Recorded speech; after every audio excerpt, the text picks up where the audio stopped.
ओम श्री गुरुवे नमः। ओम श्री गणेशाय नमः। महाभारत में ऐसा क्या है, इसे पढ़ के कौन सा ज्ञान मिलेगा? इस प्रसंग में आरंभ में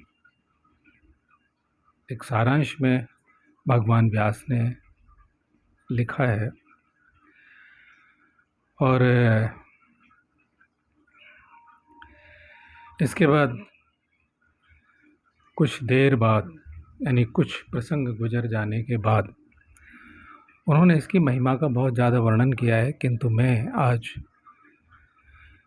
थोड़ा सा सारांश कहूँगा। पिछले भाग हो चुके हैं, आज 17वां भाग प्रारंभ कर रहे हैं और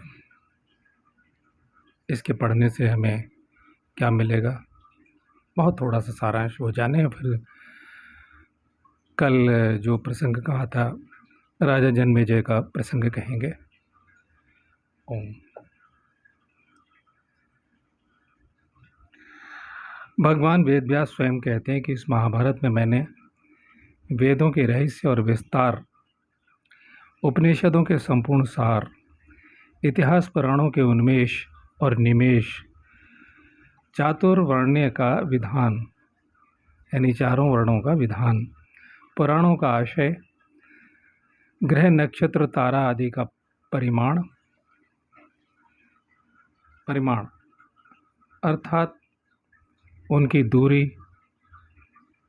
उनका पूरा विज्ञान, उनके नापतोल, इसके अलावा न्याय, शिक्षा, चिकित्सा, दान, पाशुपत खुद कहते हैं अंतर्यामी की महिमा, तीर्थों, पुण्यदेशों, नदियों, पर्वतों, वनों तथा समुद्रों का भी वर्णन किया है। अतएव महाभारत महाकाव्य है, गूढ़ार्थमय है, ज्ञान विज्ञान शास्त्र है, धर्म ग्रंथ है, राजनीतिक दर्शन है। असली राजनीति क्या होती है वो इसमें कहा गया है। कर्मयोग दर्शन है, इसलिए कि महाभारत एक घटना है, कोई रचना नहीं है। उसका सारांश अपनी दिव्य दृष्टि से लिखा है उन्होंने, जो बीत चुका है, जो हो चुका है महाभारत के युद्ध के बाद में। कर्मयोग दर्शन है, भक्ति शास्त्र है, अध्यात्म शास्त्र है और आर्य जाति का इतिहास है, सर्वार्थ साधक है तथा सर्वशास्त्र संग्रह है। सबसे अधिक महत्व की बात तो यह है कि इसमें एक अद्वितीय, सर्वज्ञ, सर्वशक्तिमान, सर्वलोक महेश्वर, परम योगेश्वर, अचिंत्यानंद, गुणगण संपन्न, सृष्टि स्थित, प्रलयकारी, विचित्र लीलाहारी, विचित्र लीला विहारी, भक्त भक्तिमान, भक्त सर्वस्व, निखिल रसामृत सिंधु, अनंत प्रेमाधार, प्रेम घन विग्रह, सच्चिदानंद घन वासुदेव भगवान श्री कृष्ण के गुण गौरव का मधुर गान है। इसकी महिमा अपार है। औपनिषद ऋषि ने यानी उपनिषदों के ऋषियों ने भी इस इतिहास पुराण को पंचम वेद बताकर महाभारत की सर्वोपरि महत्ता स्वीकार की है। इसके बाद में आगे हमें क्या मिलेगा, हमारे इस लोक में और परलोक में हमारी क्या गति होगी, वो फिर कभी। अभी हम कल का छोड़ा हुआ राजा जन्मेजय का प्रसंग आगे बताते हैं। परीक्षित चक्रवर्ती सम्राट परीक्षित की मृत्यु हो चुकी है और उनके पुत्र राजगद्दी पर बैठ चुके हैं। मंत्रियों ने उनका अभिषेक कर दिया है। ओम तत्सत। बचपन में ही नरश्रेष्ठ जन्मेजय की बुद्धि श्रेष्ठ पुरुषों के समान थी। अपने वीर प्रपितामह महाराज युधिष्ठिर की भांति कुरुक्षेत्र के वीरों के अग्रण्य जन्मेजय भी उस समय मंत्री और पुरोहितों के साथ धर्मपूर्वक राज्य का पालन करने लगे। राजमंत्रियों ने देखा राजा जन्मेजय शत्रुओं को दबाने में समर्थ हो गए, तब उन्होंने काशीराज सुवर्णवर्मा के पास जाकर उनकी पुत्री वपुष्टमा के लिए याचना की।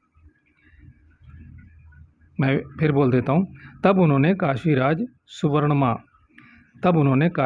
सुवर्णवर्मा के पास जाकर उनकी पुत्री वपुष्टमा, जिसका नाम वपुष्टमा था, उसके लिए याचना की। काशीराज ने धर्म की दृष्टि से भली भांति जांच पड़ताल करके अपनी कन्या वपुष्टमा का विवाह कुरुकुल के श्रेष्ठ वीर जन्मेजय के साथ कर दिया। जन्मेजय ने भी वपुष्टमा को पाकर बड़ी प्रसन्नता का अनुभव किया और दूसरी स्त्रियों की ओर कभी अपने मन को नहीं जाने दिया। राजाओं में श्रेष्ठ महाप्रतापी जन्मेजय ने प्रसन्नचित होकर सरोवरों तथा पुष्प शोभित उपवनों में रानी वपुष्टमा के साथ उसी प्रकार विहार किया जैसे पूर्व काल में उर्वशी को पाकर महाराज पुररवा ने किया था। वपुष्टमा पतिव्रता थी, उसका रूप सौंदर्य सर्वथा और सर्वत्र विख्यात था। वह राजा के अंतःपुर में सबसे सुंदरी रमणी थी।